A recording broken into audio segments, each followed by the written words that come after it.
Hey everyone, it's Marianna, and today I have some seriously spooky book recommendations for you. You guys know I read thrillers all year round, but right now is the most perfect time to pick up something extra creepy. Now, I've done a Halloween book recommendations video before, link below, but that one was more about the overall Halloween mood, so not all of those books were thrillers or horror.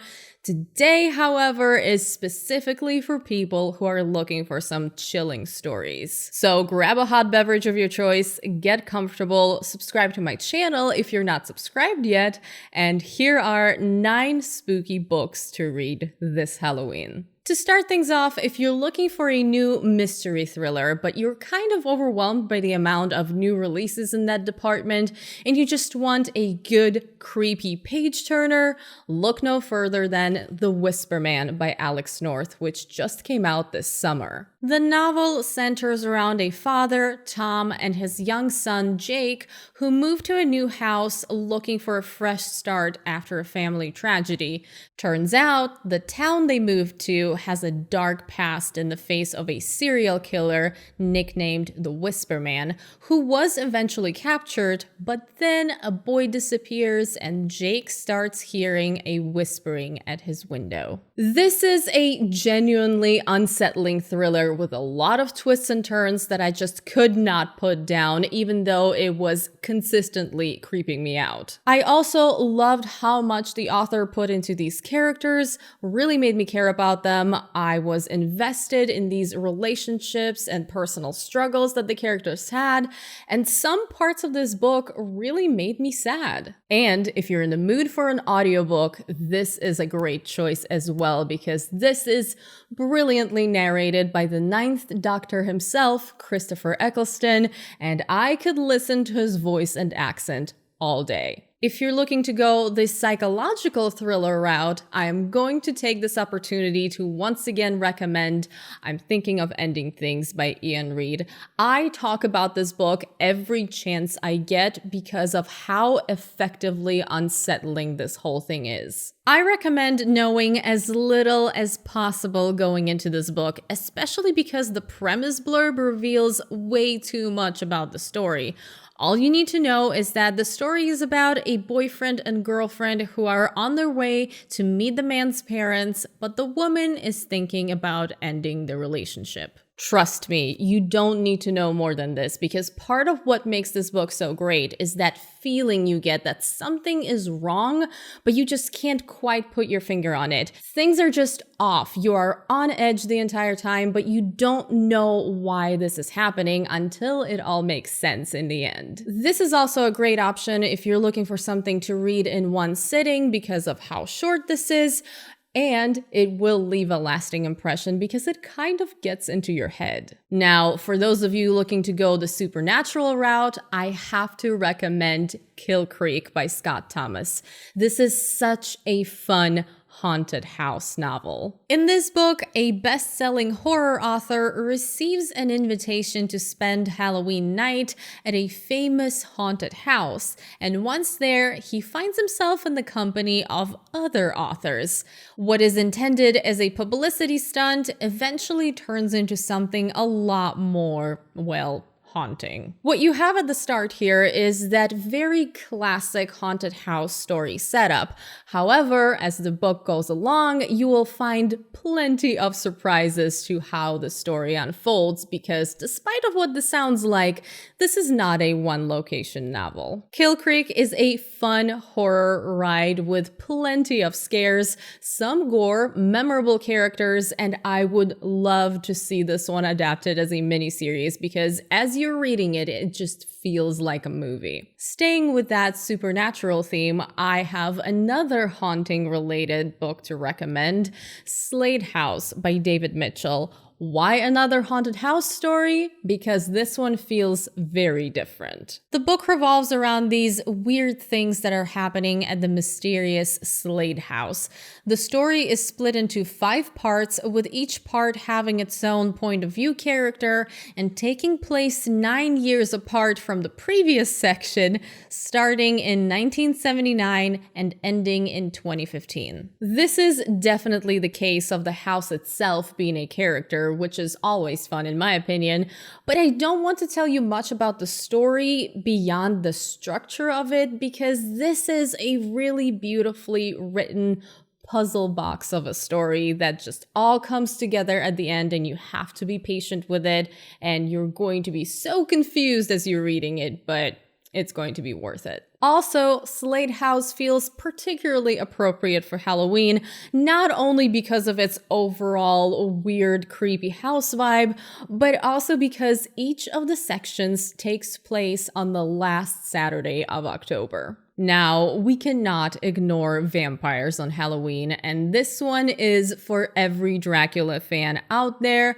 Salem's Lot by Stephen King. Now, I do realize that because this is Stephen King, a lot of you may have read this already, but also I don't hear people talking about this one nearly as much as they do about some other famous Stephen King novels. So for those of you who haven't read this one yet, I really think you should give it a try. Here, a writer returns to a small town in Maine where he spent part of his childhood to research an old mansion and to find some inspiration for a novel.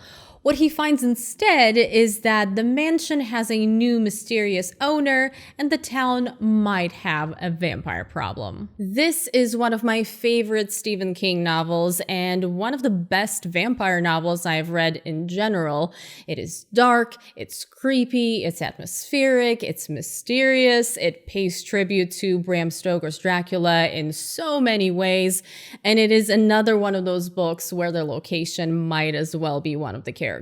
Honestly, there are quite a few Stephen King novels I could recommend for this time of year. A lot of his books are appropriate for general Halloween time, but this one is just perfect.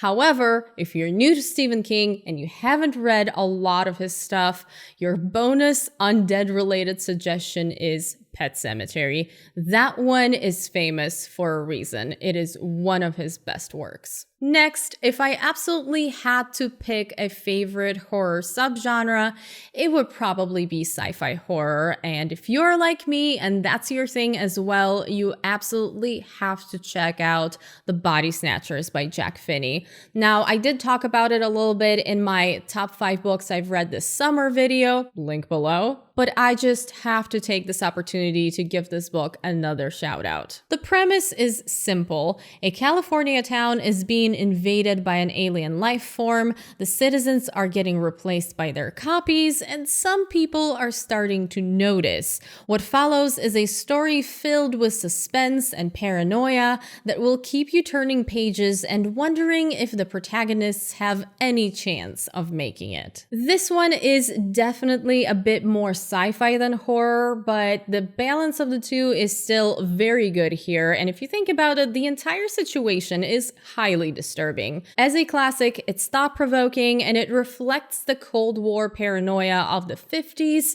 However, it is also really well-paced, very engaging, and definitely creepy. It's so easy to see why this one has multiple film adaptations, and if you're looking to read some influential classics of the genre, you absolutely have to give this one a try. While we're on the topic of classics, let me recommend another one for you that you may have skipped.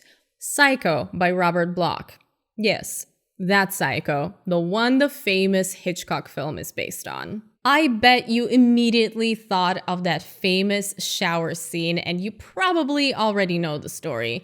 Mary Crane making the mistake of stopping at the Bates Motel, where the manager, Norman Bates, is mostly nice, loves his mother, but seems a little off. But hey, we all go a little mad sometimes, right? This is an excellent and quick horror novel that puts you right into the headspace of Norman Bates, which is quite an unsettling place to be. Also, if you have seen the movie and you think this may not be as interesting to you because you already know the story, no. Believe me, this is still an excellent read. First of all, Hitchcock made his characters a little bit more likable, so this novel feels more sinister than the film. Plus, you get a lot more about Norman's messed up relationship with his mother. Now, I don't feel like a horror thriller recommendation list can be complete without a good Nordic noir, because Scandinavian crime fiction does not mess around.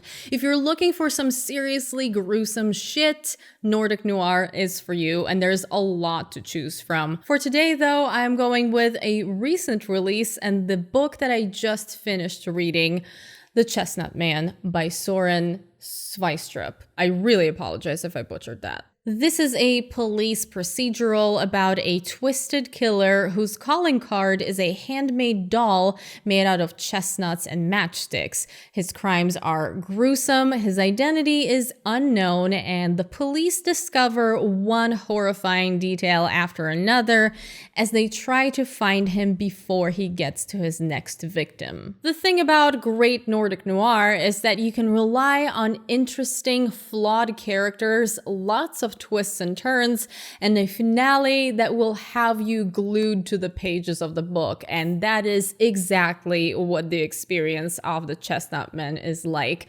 I know it's kind of on the longer side compared to most of the recommendations I talked about today. However, I promise you it is totally worth it, and it needs all of those pages to build this insane, gruesome story. Also, most of this book happens during the Halloween season. Last, but certainly not least, we all know that real life can sometimes be a lot scarier than any fictional thriller out there. So if you're looking for some good true crime nonfiction, you have to check out American Predator by Maureen Callahan. The book is about Israel Keyes, and if you haven't heard of this monster, you're not alone, because I haven't either. American Predator starts with Alaska PD working on a single case, but as more details emerge, it transforms into something absolutely terrifying. Let me just say that at the beginning of this book, I thought the title was a bit much, a bit of an overstatement, particularly because it seemed to focus on just one case. However, I couldn't have been more wrong, and by the end of this book, I was just shocked by how awful everything turned out to be. This is easily one of the best true crime nonfiction books that I've ever read, so if this is a genre that interests you, this just came out a few months ago, and you do not want to miss this. Alright, that's it for my thriller and horror book recommendations for today. I hope at least some of these sounded interesting to you, and on my part, I can tell you that I absolutely loved and or was completely horrified and disturbed by all of the books I talked about. Everything I mentioned, as always, is going to be listed in the info box below, so if you want a full list, it's down there. Please let me know in the comments, what books are you reading this October? What is the scariest book that you've read this fall in general? And if you have any recommendations for me based on everything I mentioned today, please, of course, let me know. As always, thank you so much for watching this video. I hope you enjoyed it, and if you did, please don't forget to give it a thumbs up, share it, subscribe to my channel if you haven't already, and I hope you're having an awesome and maybe a little bit of a spooky day. I hope you're having a good one. I will see you very soon in my next video. Bye!